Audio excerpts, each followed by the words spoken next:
Hello friends, welcome back to the new video. In this video guys, we are going to talk about how to set phone alarm ringtone in our Xiaomi phone. Guys, you want to set your alarm ringtone to your phone, so guys you can set. And guys, now let's see how to set alarm ringtone in our Xiaomi phone.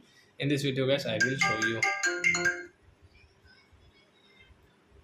So friend, first of all open your phone setting to set your alarm ringtone. Then guys click on the sound and vibration setting. So you can see guys this alarm. So guys tap here. So you can see guys there are many types of alarm ringtone. So you can choose from here. So which ringtone guys you like. And guys you want more ringtone. So guys click on all ringtone. And guys allow.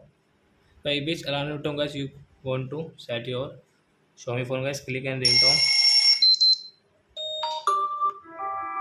So you will click on this morning. And guys tap here. And guys again tap. So you can see guys this morning alarm ringtone will set to our phone. So like that guys you can set your alarm ringtone in your Xiaomi phone. So that's it guys, thanks for watching. Now we will meet on next video with new topic. Before going guys, please go and like my video, subscribe my channel. Bye bye friends.